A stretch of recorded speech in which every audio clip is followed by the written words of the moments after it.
मित्रों, हम मौजूद हैं बीसलपुर चौराहे के पास और यहाँ पर एक प्राचीन नाले में भयंकर गंदगी के नज़ारे हम आपको दिखाते रहे थे।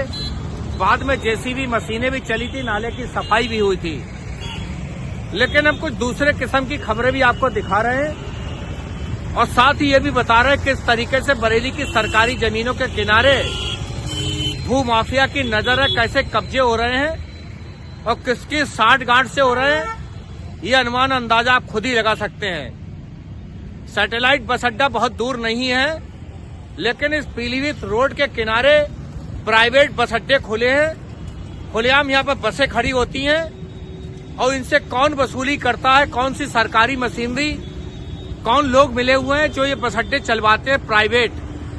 आखिर दो पहिया वाहनों के चालान हो सकते हैं, सड़क पर चलते हुए वाहन मोटरसाइकिल ना लगाओ, लाइसेंस ना हो, डीएल ना हो, लेकिन इन निजी प्राइवेट बस संचालकों से आखिर कौन वसूली करता है जो सड़क से मिलाकर बसें खड़ी होती हैं।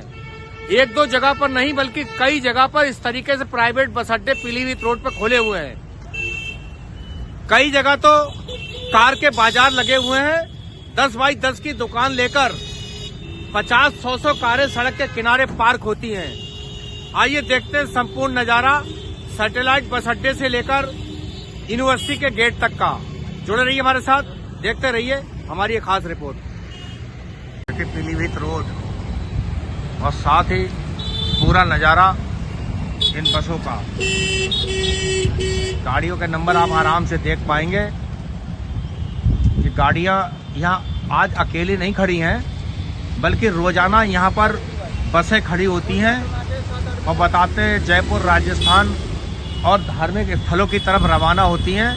यानी शहर के अंदर सैटेलाइट बस अड्डे के पास में चल रहा है एक निजी बस अड्डा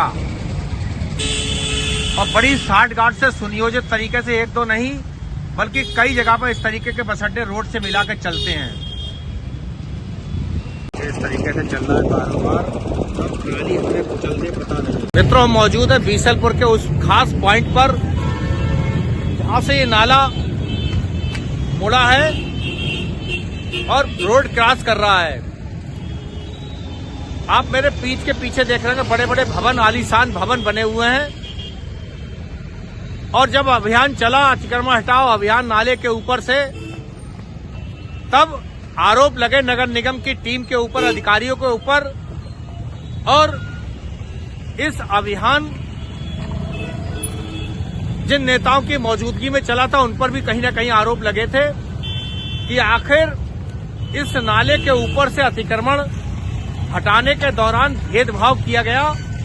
अतिक्रमण उन स्थानों से नहीं हटाए गए जहां पर पानी अवरुद्ध हो रहा है, रुक रहा है, कूड़ा फंस रहा है। आज मैं उसी पॉइंट पर आपको लेकर आया हूं। यह वही पॉइंट है जहां पर पुलिया क्रॉस होकर दूसरी तरफ जा रही है और यहां पर अतिक्रमण नहीं हटाए गए, जिसको लेकर तरह तरह की बातें, तरह तरह की चर्चाएं शुरू हो गई हैं। लोग यहां तक कह रहे हैं कि रसूखदार, पूंजीपति, प्रभावशाली लोगों के अतिक्रमण छोड़ दिए गए हैं। जिसके पीछे क्या खेल हुआ है अभी समझ में नहीं आया है, लेकिन पहली नजर में देखने के बाद इतना तो साफ है कि छोटे मोटे दुकानदार, मीट के कारोबारियों के दुकानों के आगे तो अतिक्रमण हटा दिए गए, लेकिन यहाँ पर व्यावसायिक इस्तेमाल किए जाने वाले भवनों के आगे से अतिक्रमण नहीं तोड़ा गया है, जो चर्चा का विषय बना हुआ है। जुड़े रहिए दोस्तों। नमस्कार। आज करीब छठे दिन बाद फिर पहुंचे हैं बीसलपुर चौराहे पर उस नाले की सफाई को देखने, जिस पर कल देर रात सुपर सॉकर मशीन लगी थी।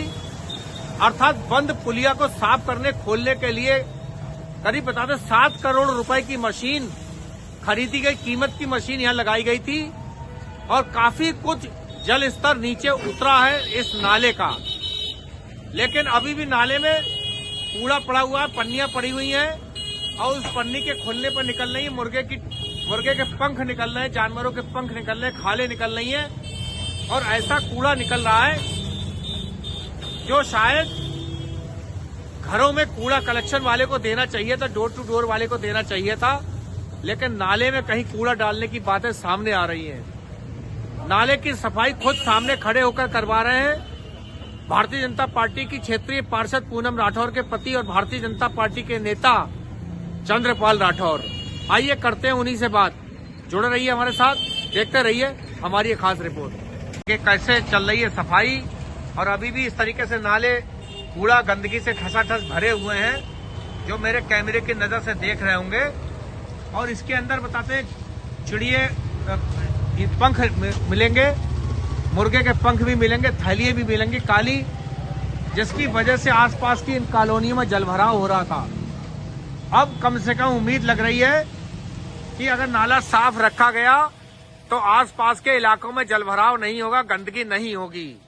जुड़े रहिए। देखिए 6 दिन के बाद भी लगातार नाले की सफाई हो रही है, लेकिन नाले के आसपास रहने वाले सफाई परस्त हैं या नहीं, ये चंद दिनों के बाद पता लग जाएगा। क्योंकि बताते मीट के तमाम कारोबारी मुर्गा काटने के बाद उनके पंख थैलियों में कैद करते हैं, बांधते हैं और पोटली इसी नाले में सरका देते हैं, जिससे नाला हो जाता चौक। अब नाले की सफाई चल रही है।